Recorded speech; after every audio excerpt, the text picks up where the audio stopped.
The Vox Markets Podcast with Justin Waite. Nothing in this podcast is intended as investment advice, and the people in this podcast may hold positions in the stocks they talk about. Do not buy anything based solely on a tip or recommendation. Please do your own research. Welcome to the podcast on Friday, the 16th of April, 2021. On the podcast today, Sara Barrington, CEO of immuno-diagnostics development company Verici Dx. That's VRCI ticker there.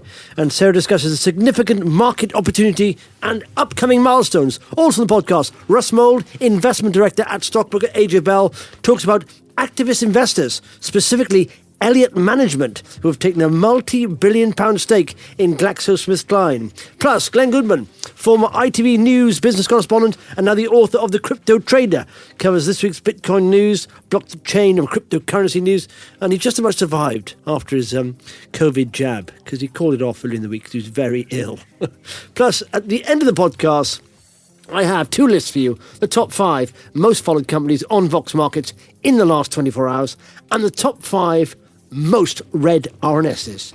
You can check out both these lists at voxmarkets.co.uk, where you'll also see lots of other content. In fact, there's a video there with Jason Tebb, new CEO of On The Market.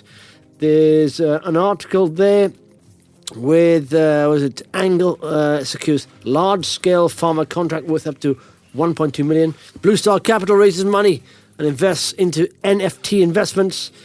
East Inco Mining Exploration expects metallurgical testing to provide important data. And of course, an old favourite there. It's getting an old favourite now. It's our COVID-19 index. That is, that's our biggest riser. Symphony Environmental up 8% at 23.50. Biggest faller, Dev Clever Holdings down 6.76% to 34.5 pence. Check that out. voxmarkets.co.uk. Vox Markets is an online community of investors that runs a free mobile and desktop platform that allows you to track news and updates about any UK-listed company, offering RNS push notifications, detailed charts, pricing data, and much more. Find out more at voxmarkets.co.uk/app. And joining me on the podcast right now is Sara Barrington, Chief Executive Officer of Verici Dx. That's VRCI. Sara, thanks for joining me. Yeah, thanks for having me on the show. Yeah, and I've watched your videos with Paul you've done with interest, because you haven't been listed long, and it's a very interesting business. You've just announced your final results and a material transfer agreement secured, so we'll dig into that. Before we do, Sara, it's a very specialised field. I'm sure many people wouldn't know it existed, but can you explain what you do at Verici Dx, please? Yeah, very simply, we are a diagnostic company, so we have tests for patients and give information to the clinicians about the state of the patient and the transplant for kidney transplant care. So it's based on a very simple premise, and that is the immune system, which is your body's friend. For organ transplant is the body's enemy or the graft's enemy. So, obviously getting information about what the immune system is doing, how aggressive, how benign it is incredibly important information in working out and so, what's going on with the transplant and how to keep it healthy and happy in that body.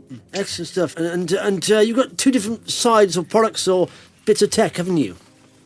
That's right. Yeah. So we have 2 leading products, although we have a few more in the process. Yeah. But the leading product, Clarava, is the pre-transplant test. And what that does is it gives the clinician information about the patient, i.e. the person that is getting the organ, about how aggressive or benign their immune system is likely to react to an organ transplant. And so that is very important for them, because what they're doing is post-transplant is giving a huge dosage of, a very large drug, immunosuppressant drugs basically suspend the patient's immune system.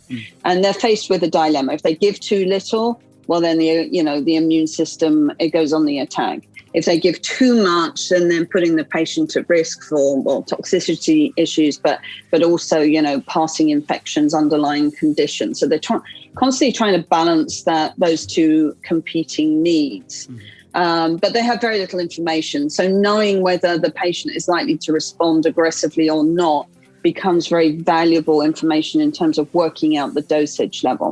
Yeah. Then we have Then we have a second product called Tutiva, and that's for early stage damage. So at the moment, the standard of care diagnostic in that area misses about 30% of all cases. So that's not very satisfactory. And then we have some other products that came onto the marketplace, blood-based tests. They use a technology called cell-free DNA. I like to call it, measuring the debris from damage in the blood after the event. And that's the problem. First of all, it's a little bit later stage than you'd want. And secondly, it's what they call highly non-specific. So the clinician will say, okay, I can see evidence of damage. I'm not sure what from. I don't know whether this is the transplant and whether it's serious, or it's a passing infection and I don't have to worry about it. So they're getting some information, which is better than nothing. They're not getting the actionable data that Tutiva can give them by directly saying, there's damage in the graft, it's happening right now, you need to take action, and therefore sort of gives a certainty to the information that's lacking at the moment. So there's a huge amount of excitement about this kind of new information coming from these diagnostics. Yeah. Well, listen, I've got lots of questions here. First and foremost, I'm assuming not many people know, myself included, the size of the kidney sort of transplant market. For example, how many people a year would like to get a kidney transplant? Yeah, it's interesting. So first of all, I'm just going to take a step back and talk about kidney disease, because most people don't even realize what a huge problem it is. So worldwide, 5 to 10 million people die annually from kidney disease. And that compares, we're all very focused on cancer. Leading cause of cancer death is lung cancer. But it compares to a 1.8 million annual death rate. So you can see that kidney disease is kind of the poor relative, but a very, very serious health issue. And then, at the end of the journey, once you're on dialysis, terrible quality of life, everybody knows that, you're waiting on a list for transplants. And then, we calculate that worldwide there's about 300,000 people waiting for a transplant. Only about a third of them will get their transplant each year. That's about 24,000 in the US, 25,000 in the EU, and obviously the rest are across the world. But, there is a supply issue.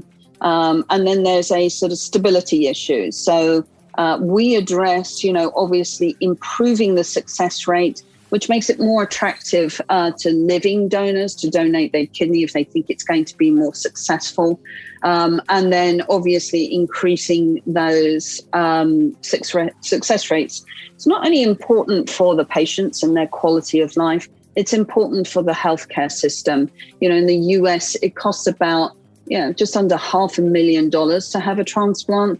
And, the failure rate ends up costing the system about $10 billion. And then if you factor in having to go back onto dialysis, that's about $20 billion. So this is not a small issue. It is a large problem area. And obviously, the more you can increase success, the better that everybody will be. Yeah. And like I said, it's a big market. I didn't realise it was anywhere near that size. And there's lots of failure, of course. And of course, people care about patients first and foremost. But from an investing point of view, the money, the potential here to save money and, of course, extend the life of these practices. So are there people? There must be competitors here, must there? Because it's quite a big market.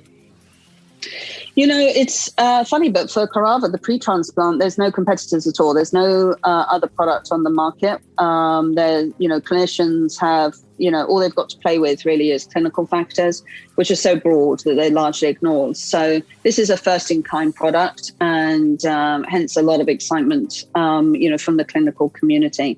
Yeah. Tutiva, which is the early stage, we do see, as I said, the competitors that are already established, commercial, but they are this, cell-free DNA approach. So, we understand that we have, a better performing test and more actionable data. So we believe we have a clear advantage there. And then there's, some emerging technology, particularly in the urine rather than the blood, which we look to see as less competitive and perhaps more complementary. The urine-based tests are much more about the at-home market rather than care in the transplant centre. So, we see that as very complementary. We would like to see that be successful because we're moving the industry away from a kind of one and done test to this idea of monitoring. The clinicians want to use our tests multiple times to get the information at multiple time points so that they're ready to go if they see that there's damage or problems to go.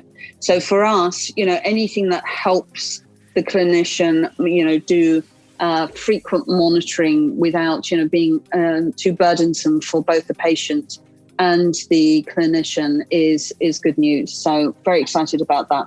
Yeah. And so where are you on your journey to commercialization now? At what point are you in that journey?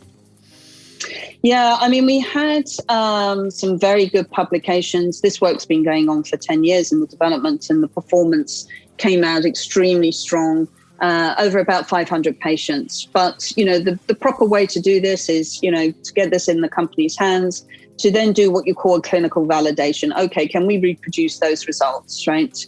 Across lots of centers, lots of demographics to make sure that the performance is robust and solid and has that credibility that the clinicians need to rely upon. So we're doing that this year. That will be, take us all of the year to get the samples in and ready, and we'll probably be analysing them as we go. We'll have the data. That will be ready for Q1 next year, and then obviously we'll be publishing on it, there afterwards. So that's, critical for your commercial launch. The other aspect is that you then do what they call utility studies. Diagnostic information is only good if it's useful, right? Mm-hmm. We believe this is very useful. It's very actionable. It changes behavior. It really helps outcomes.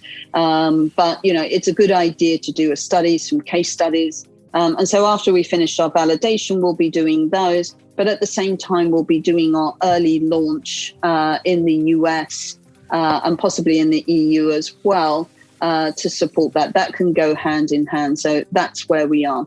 Okay. And you mentioned that Clarava has no known competitors at the moment. So, I'm assuming maybe someone behind you, maybe. So, is your tech sort of protected there? Yeah, who knows what's happening in the research labs? You can't keep an eye on everything until sometimes it's published. But we haven't heard of any other, big efforts in that area. But regardless, we are patented. The technology came out of Mount Sinai. We have various patents and, publications on that. And we've got the exclusive worldwide license on that. So we're very well protected there. Yeah.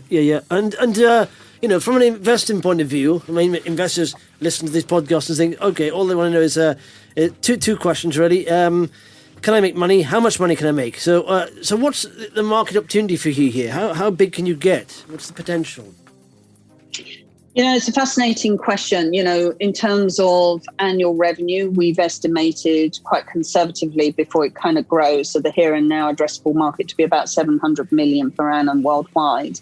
So there you go. That's your addressable market. Yeah. But in terms of, what's probably more interesting to the investor is what happens to the market cap. And, one of the things I'd point to is the early competitors, those that, have already commercialized tests that we're probably dislodging. But CareDx is, it covers both heart and kidney transplant care and a couple of other sort of bolt-on products. But their market cap's sitting at about 3 billion. So I think we've got a little way to go in terms of our growth and market cap. But it gives an idea that there is a lot of reward for shareholders in this area. Plenty of upside, absolutely. Okay, so just quickly, final results are out, of course. You've not listed long, but in there as well, post material transfer agreement secured. What is that about, and why is that significant?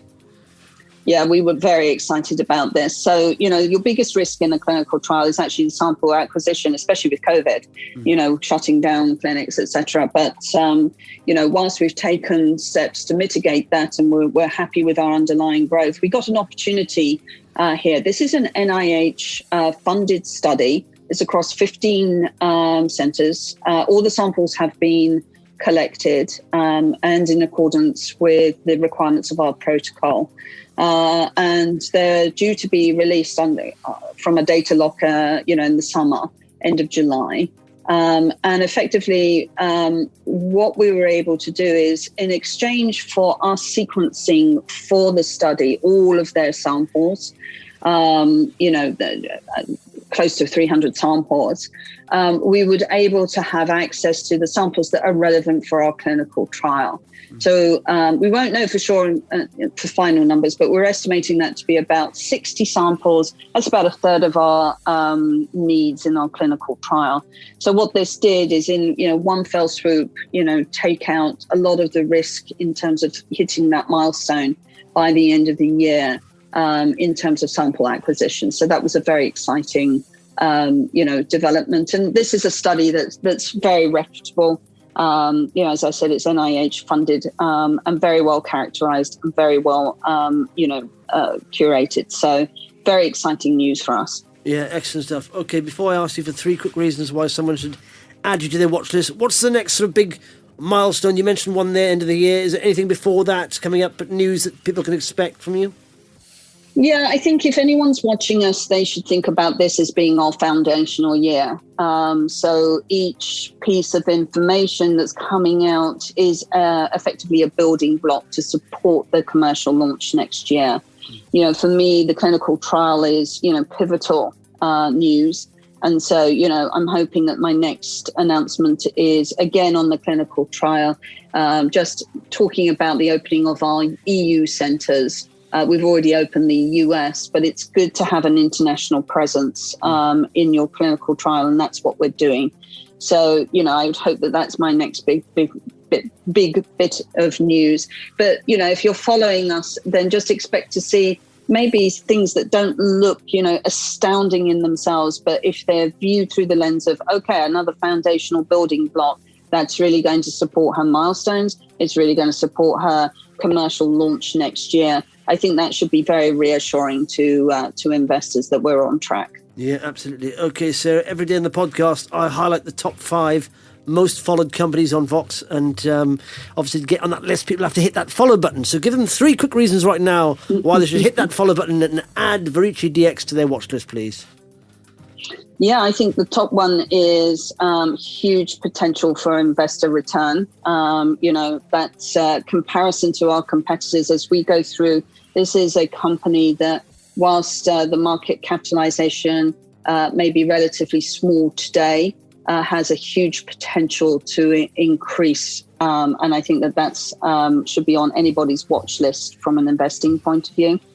The second one is to ensure that, effectively the milestones that we're hitting, that we're keeping on track, and a steady and consistent news flow to show that we're working towards commercial reality in what was quite a short time span. So that, to do that within 2 years is a heavy lift, and we are on track to do that.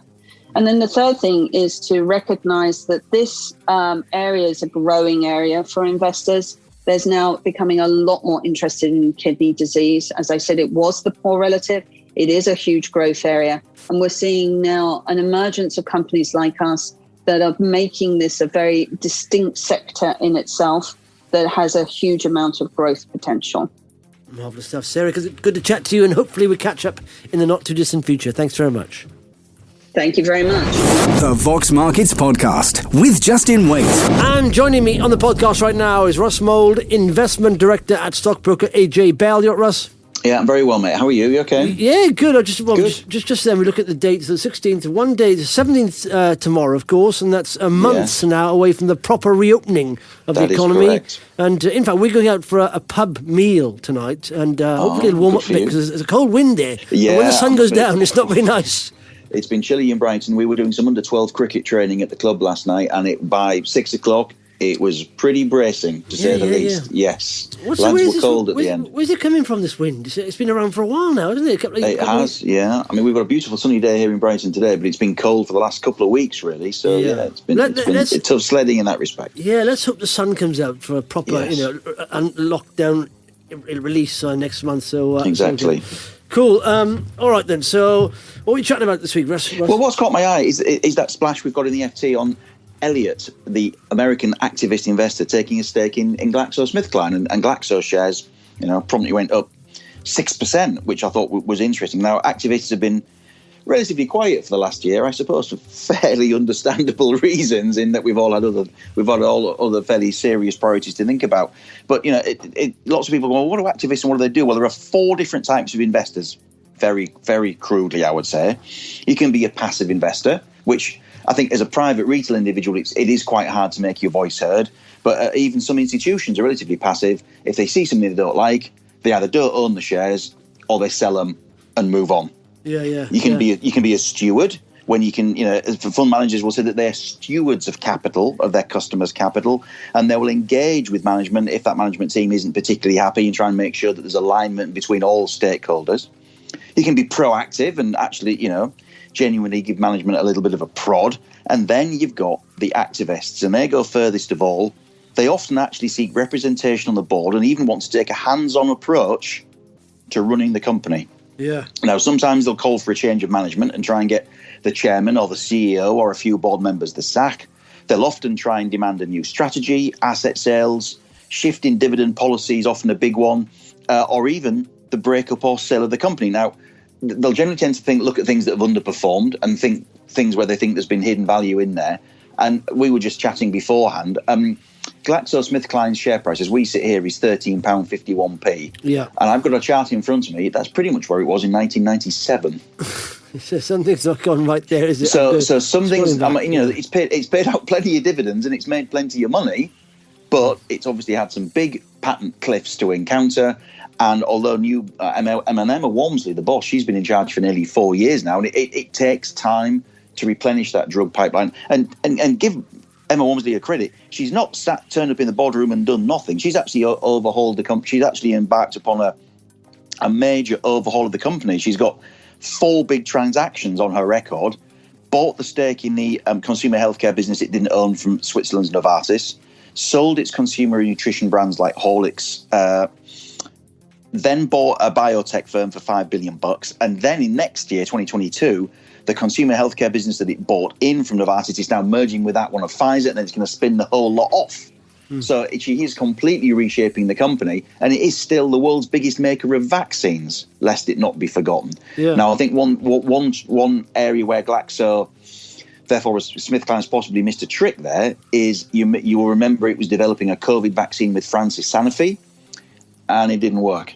Mm-hmm. So they're working on it now, and they're hoping to have one by the end of the year. And let's see, it may well still be needed by then for top-ups and goodness knows what else.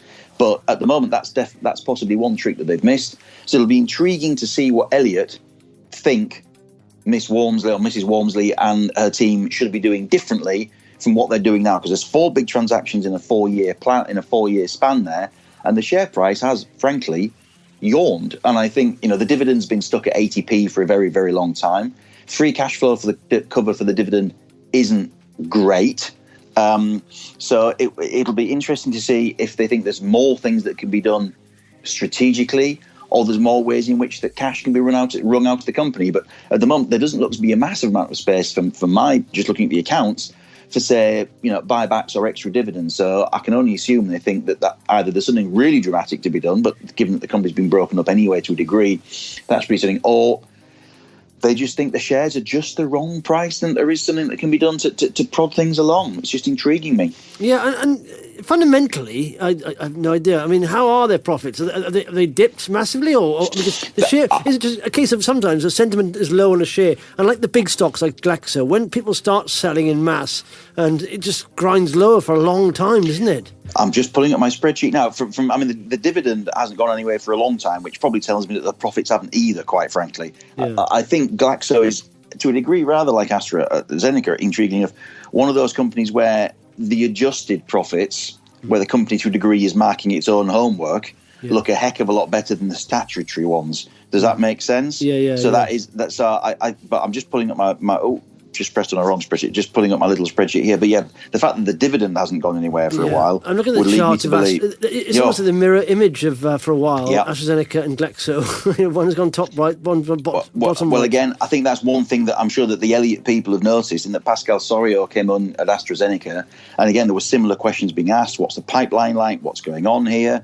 And, what could be done about it? And just looking at Glaxo here... I wonder if the CEO, like Emma Walmsley, she must feel the pressure. Do you think? I would think when you know that Elliott are coming to town, yeah, they're pretty determined people. I mean, these activists managed to wring more money out of Samsung Electronics and the Samsung conglomerate in Korea, which, given that they were pretty set in their ways and were pretty much establishment as a Kaibol, that took some fairly fundamental achievement. But yeah, I'm just looking at the underlying numbers here. There's not what could be described as a fat lot of progress for some considerable period of time, if the truth be told. So I think the company, Q3 2017 made 25p earnings per share stated. It's just made exactly the same number 4 years later, and even the company version of the numbers, the adjusted earnings per share, haven't really grown much for 5 or 6 years. Yeah. And again, a lot of it will be down to they're investing heavily in new drugs. They've got some great ones come through, like Shingrix, which is a shingles vaccine. They've got 2 or 3 other key products coming through. But I think, Neil Woodford, I know he's a name with which to conjure. He owned a big stake in Glaxo and was very critical of it under Sir Andrew Whitty and said that the whole thing should be broken up. It was basically 4 companies. Yeah. Emma Walmsley has started that process. Maybe Elliott think we're going to finish the job off. But it's a first big activist incursion in the UK for some time. Somebody gave up on Rolls-Royce last year. Can't remember who it was. I think partly because the pandemic, obviously just any plans that they had for the company were all null and void because of the pandemic. But the UK is still not as developed in activist engagement perhaps as the US is, where it can get very confrontational very quickly. Now, generally what you find with activists is for all that they come across as being very aggressive publicly, they don't normally go public if they can avoid it. Yeah.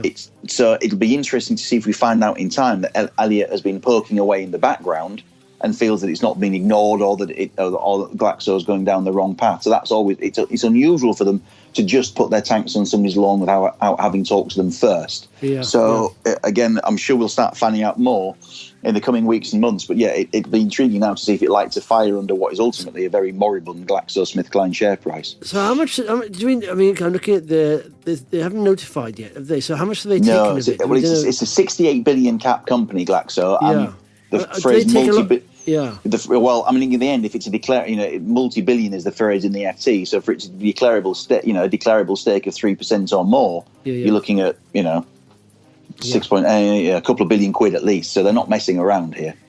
Wow, that is playing at the big leagues. That is, when you're taking big stakes in companies like that.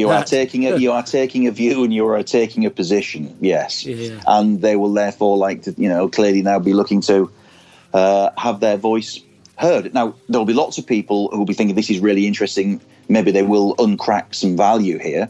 There will be lots of shareholders of Glaxo who've stuck out with it very patiently, who say, actually, we don't want the activists to getting involved. Thank you very much indeed. They can be very, very short-termist.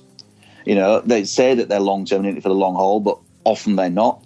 They can often shake the management team up, but that isn't always the solution.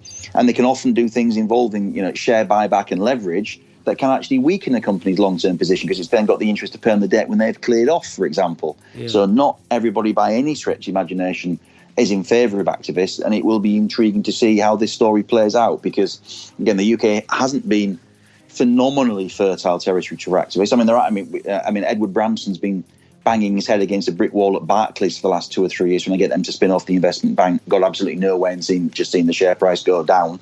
So it's going to be an interesting test of whether Elliott feel they're going to get whether Elliott makes some headway or not here and get the share price going, which is ultimately what they're looking to achieve. Yeah. Well, do you know what? I was looking to see if they'd notified, but last couple of RNSs are director shareholdings. Yeah. And they're both Emma Walmsley dividend reinvestment and they're not bad. It's like it's not. 10,892 shares at 13 quid. That's one of them. And she got another one there as well, saying, yes, another 3,000 shares at 12 quid. You know, and I'm thinking, wow, that's just reinvesting the dividends. That's unbelievable. She's doing well there, isn't she? That all helps, right? And in the end, you'd like to think that she'd be she's confident, therefore, that the 80p dividend at least is going to stick around for some time. Yeah, well, stuff. It's interesting because if you stick the adage buy low, sell high, then GSK is the one to go for now, rather than AZN, isn't it? Really? AstraZeneca's shown it a very clean pair of heels over the last 3 or 4 years. And I know that obviously, AstraZeneca. I think some of this is down to the vaccine, and some of the pushback that you're seeing in certain countries, and some of it, in a way, is perversely, the more successful the vaccine is, the less interested people will be in AstraZeneca, because they'll be looking to buy cyclicals that are recovery and turnaround plays. Does that make sense? At least in the short term, because AstraZeneca is, in theory, going a long way to facilitating the unlocking of the lockdown. That means that all these downtrodden leisure and travel plays can get going again. And for all of AstraZeneca's intellectual property and pharmaceutical portfolio, if a pubs group goes from making a loss to making a profit, it's going to show a heck of a lot faster profit growth than AstraZeneca ever will. And that's why people have been falling over themselves to pick up these cyclicals in the last 3 or 6 months. Yeah, absolutely. Well, and do you know what? Just finally, there, the TUI boss has been seen. I don't know if you saw him saying they reckon summer holidays won't be spoiled this time round, and they reckon they'll get to 75% capacity. So I don't know if he's talking his share price up, but I mean, I'm sure an element of him talking his own book there. But nevertheless, I mean, let's put it this: let's certainly hope he's right. Because for those people who've been lucky enough to keep their jobs, not be furloughed, they probably have got a few quid in the kitty, and I'm sure that they will be looking forward to a bit of the change of scene. Like everybody else, I suppose. Let's hope it happens for everybody's sake. Yeah, just get a bit of sun as well. Lovely stuff, Russ. Thanks for that, and we'll speak to you next weeky. Take care. Thank you. The Vox Markets Podcast with Justin Waite. And joining me on the podcast right now, just about made it, is Glen Goodman, the author of The Cryptocurrency Trader. Oh, in fact, Glenn, I was going to say, remind me to tell you something after this record. I've got something to tell you. Anyway, but it's the crypto trader. Yeah, the crypto trader. Yes, sorry, the crypto trader. So it's not cryptocurrency trader. No, the cryptocurrency trader. No, the crypto trader. Don't get that wrong. Yes, because if you search the cryptocurrency trader, you'll probably find some self-published piece of rubbish called the cryptocurrency trader, and buy that by mistake. Let's have a look. The cryptocurrency trader book. Right, let's have a look. What does it come up with? Glen Goodman. It's the first one there. There's one next to cryptocurrency, a trader's thing, but... does Google say, did you mean the crypto trader? Well, it's got... Is it correcting you? It comes up with a list of books, the top line there, going to the right, left to right. Yours is the first one, top left. Like it. Isn't it? Yeah. There we are. And I got to say, Glenn nearly didn't make it this week because I had an email that said, hi, sorry about this, but perhaps we should move this week's recording to Friday. I'm having my first flu jab tomorrow. Not flu. You said having first jab tomorrow, afternoon. And I know plenty of people who are knocked out badly by it for a day or two. It might make sense to reschedule now rather than me crying off sick to you on Thursday morning. I can cry off on Friday morning instead then. Laughy face, what do you think? Laughy face.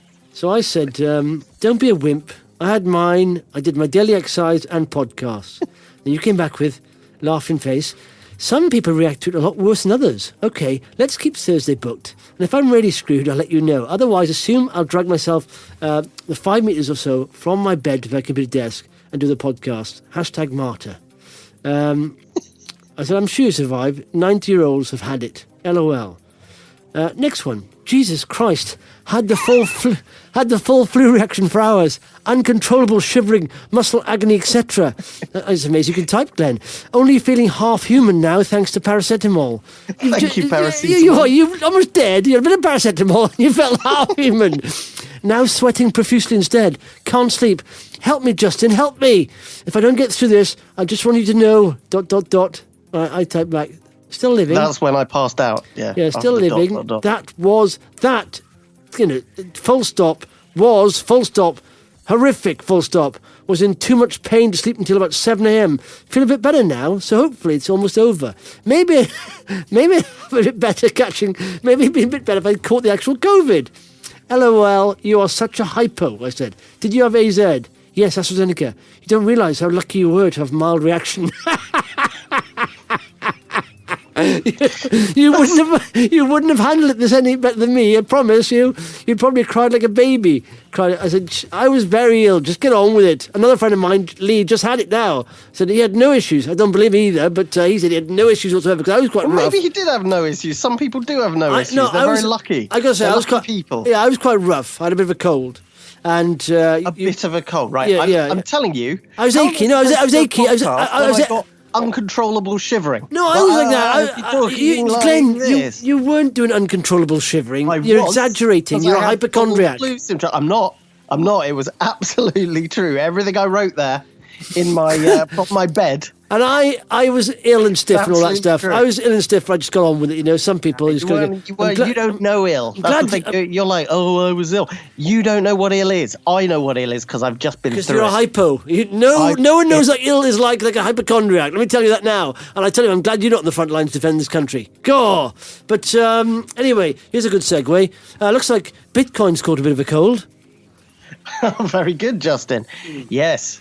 But that's just this morning, really. Bitcoin just fell a little bit after. What's the reason, Glenn? What's the reason? Well, because it reached another all-time high just a few days ago, right? Is there any other news out there that may have stimulated the sell-off? Oh, you're trying to do another segue here, aren't you? Yeah. Well, just yes, Turkey. Justin, there might be. Turkey.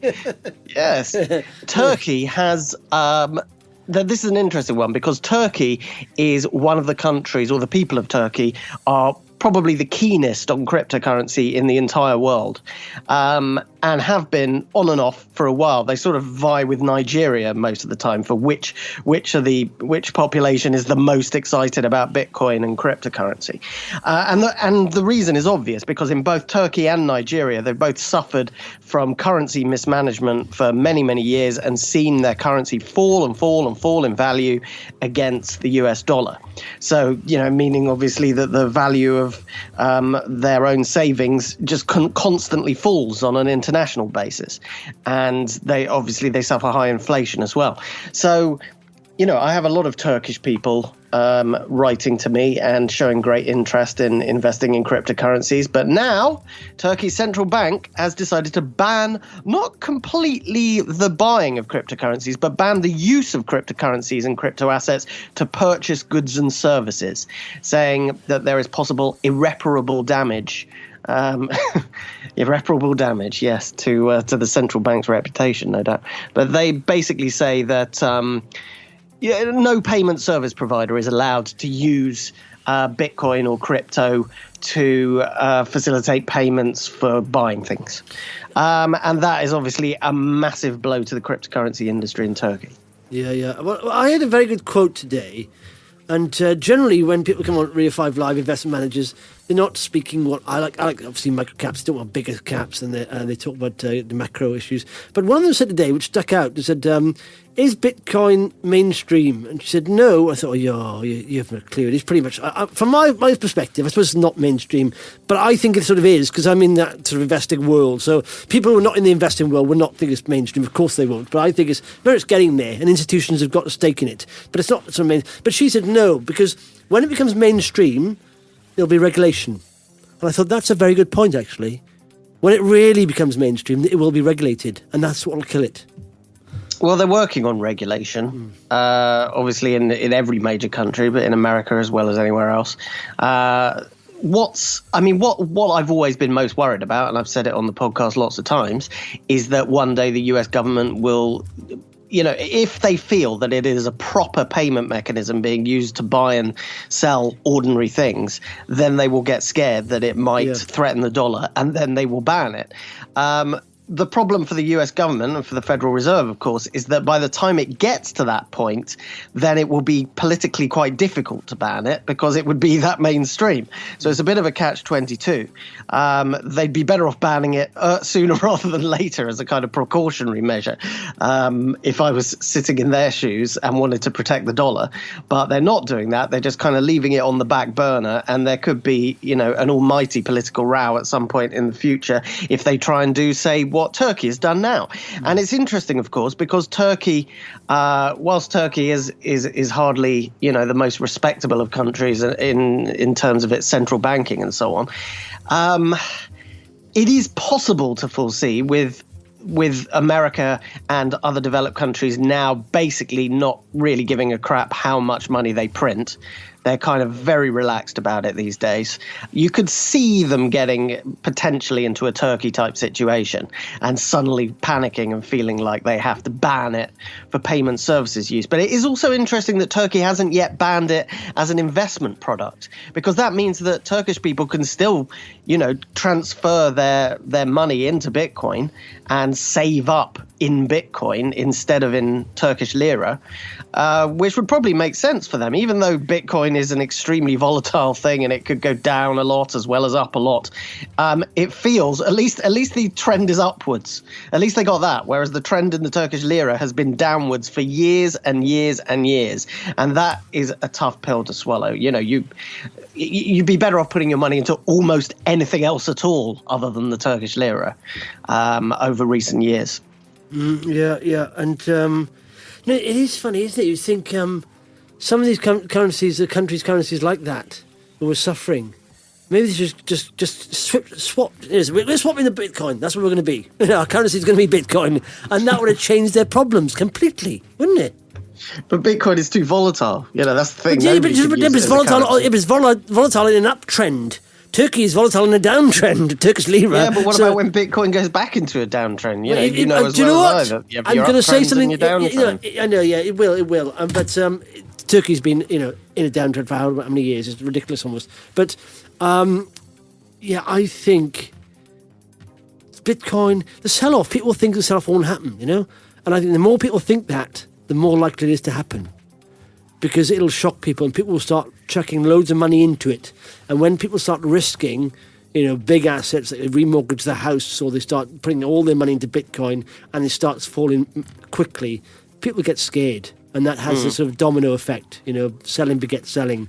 So when people are convinced that Bitcoin is going to the moon, and I know a lot of the hodlers are anyway, but when when a tipping point of people are. But then again, it's hard to say now, what percentage is held by institutions? Because they're not just going to sell on some sell-offs, are they? So that'll stabilise it a bit. So how is there any way of finding out how some of these big? I wouldn't be so sure. The institutions, I get the impression from just reading all the different statements I've seen from them that they're not in this for the long term. There hasn't actually been that much institutional buying so far, apart from the odd hedge fund. But, despite all the hype, a lot of them, they make a lot of noises about it, but they don't actually do a great deal of buying so far. Though, of course, if it carries on rocketing, they might feel obliged to suddenly pour loads of money in, which could take the market to a sort of dramatic peak. But I get the feeling that they're in it short term. They're in it for speculation purposes, not as long-term investments so far. So they'll sell. You think any sell-off that would hit their balance sheet or their returns for the quarter, they'd just sell it. Get rid of it. I think so. I don't think. I don't get the impression that any of the institutions are now kind of going, well, we need to have a certain percentage of our portfolios in Bitcoin from now on. I don't think we've reached that stage yet. We've reached it, as I say, with some hedge funds, but not with the big banking institutions. Yeah, because when what people don't understand is that hedge funds, they're very competitive and they all look at the metrics on a quarterly basis, how they're doing compared to other hedge funds. So the one, and I don't know who said this once, but the one advantage a private investor has over like a fund manager is they don't have to be competitive. You can play a longer game and not worry about your quarterly performance. And that way you don't have to chop and change all the time and sell something. If you believe in something, but it's going down, I've got to sell it, because my quarterly performance will be hit and funds will go elsewhere. You're chasing that money inflow all the time. And so I suppose you're right. If Bitcoin starts to tumble, and the technical guys are saying it's going to make a bigger tumble, then they'll just get out, and that'll really beget some selling, won't it? Yes. Yeah, it would. It's really hard to know what the tipping point's going to be, isn't it? It's the same with every market bubble that we've ever seen. Well, I call it a bubble, but as somebody clever said, I forget who, that I read recently, a bubble is just a bull market that you haven't invested in. So, which is quite clever, I think, because it's true. It's always the people who haven't bought whatever it is that call it a bubble.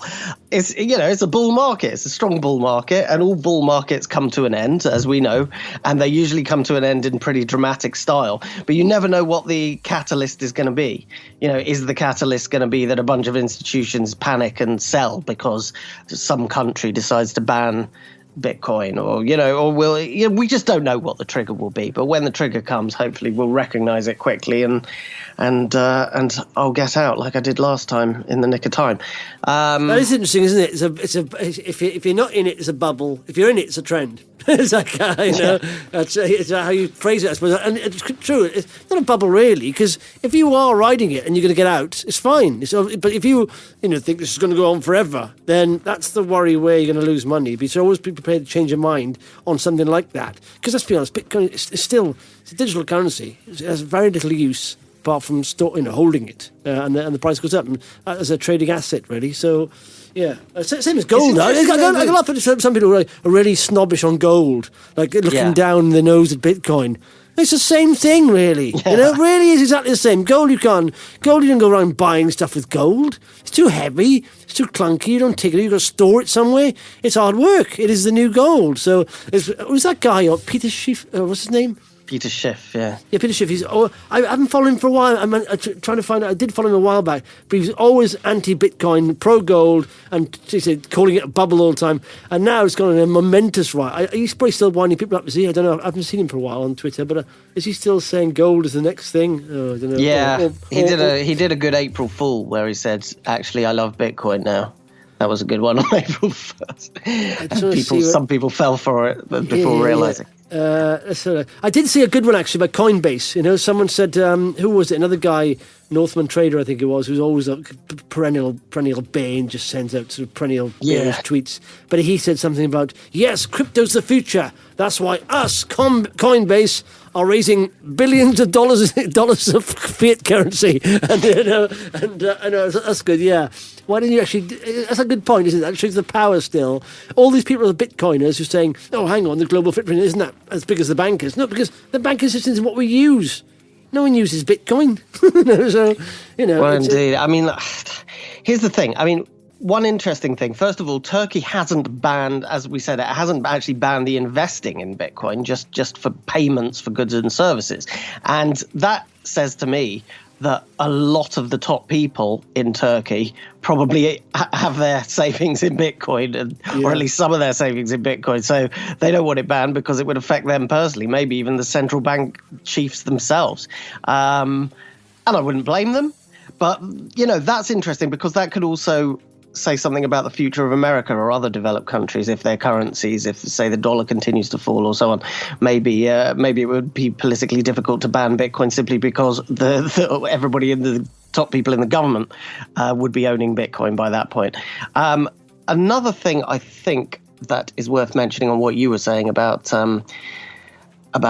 Bitcoin and gold and so on is that what was it? What are you pausing for? No, because I can't remember. I'm reading Peter Schiff here. I was just I said on a weekly webinar on Wednesday, I do a weekly webinar with my investment club there, and I said I think Coinbase. It was the day the Coinbase listed and floated at 100 billion. I said that's the top of the market. I think when you sucks the auction, like Peter Schiff. I was reading. He's gone off Bitcoin. He's mentioned a bit, but he hasn't. He's not as rampant about Bitcoin, anti-Bitcoin as he was. But he said it looks like It was buy the rumour, sell the news for Bitcoin and crypto-related stocks on the highly hyped Coinbase IPO. Perhaps Coinbase has sucked all the oxygen out of the small room of suckers willing to speculate on crypto. How long before speculators dump coin too?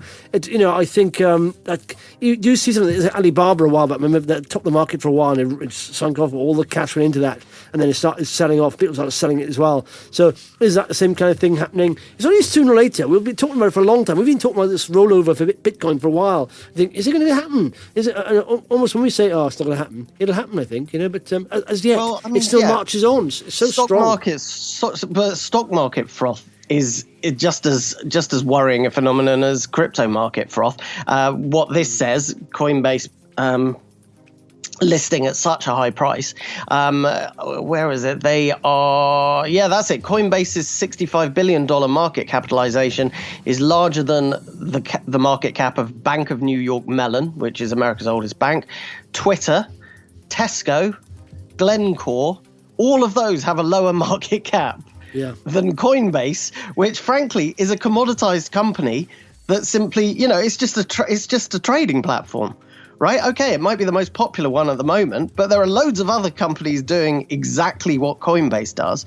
The one advantage Coinbase has is it's kind of entrenched with regulation and so on within the US market, but it does have competitors like Kraken and like Gemini, the Winklevoss twins and so on. There are other American competitors, not just footloose international companies like Binance.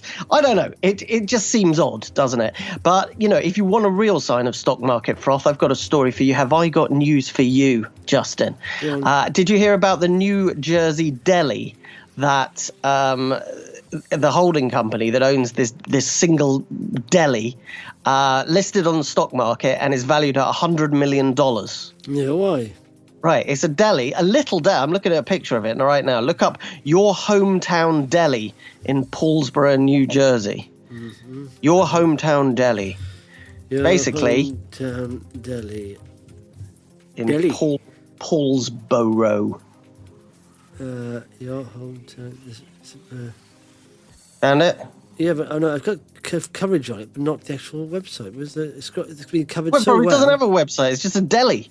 It's just a little deli selling pastrami. There's a single deli in Jersey going $3 million sales valued $100 million. Why? Oh yeah, I got it. Yeah, it's on the CNBC website. Yes, go on. On February the 8th. So it's like a one-story grey little shack. Yeah, it's like a little shack. It's like basically. It's not bigger than a porter cabin. It's not a lot bigger in length than a sort of static caravan.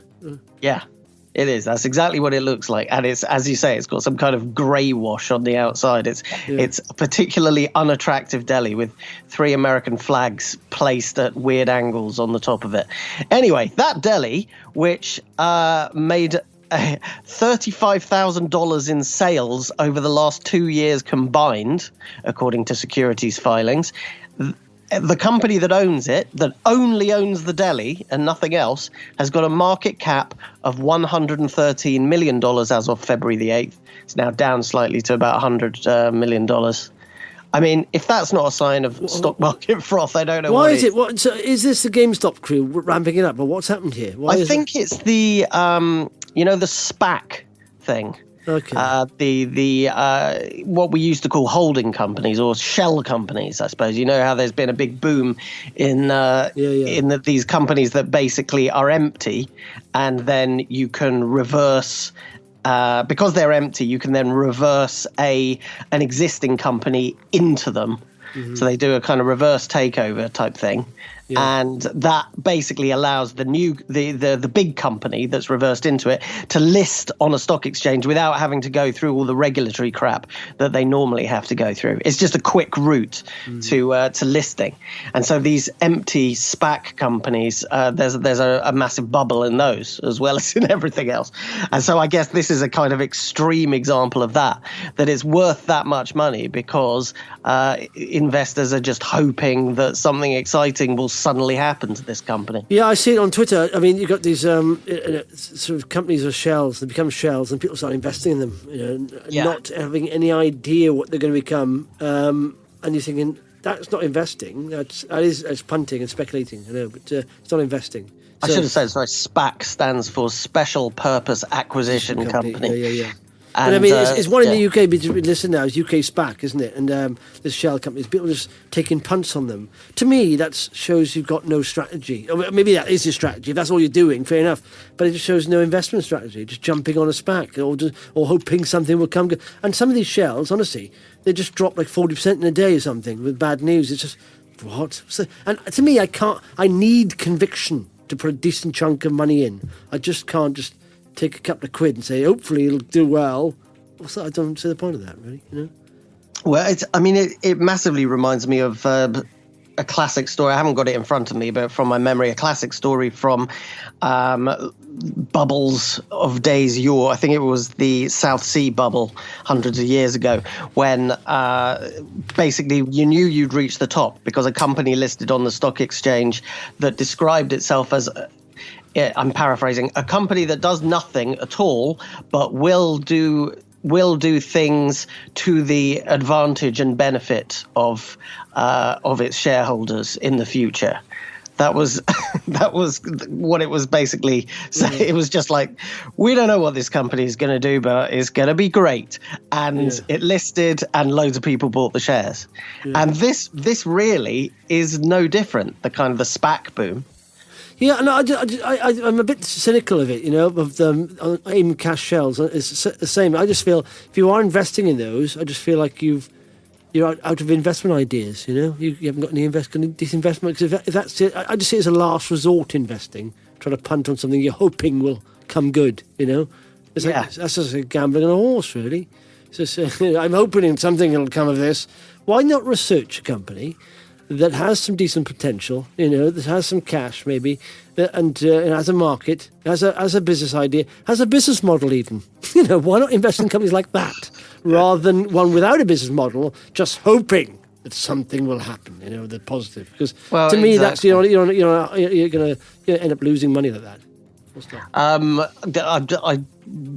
found the quote, by the way, for what I was talking about as well, which is the company was listed in the South Sea bubble, and it was described as a company for carrying on an undertaking of great advantage, but no one to know what it is.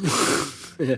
That's spoken in sort of Asian Chinese sort of speak as well, isn't it, the way he says it? So, yeah, okay. Marvellous, Glenda. What are you doing with the rest of the day? You're lying down? Because tomorrow we're a month away from the actual reopening of the economy. Look, you'll be all set to go. You got one vaccination at the way. You're back to the living rather than almost being dead. You got any big plans for this time next month, Glenn? A month tomorrow. No.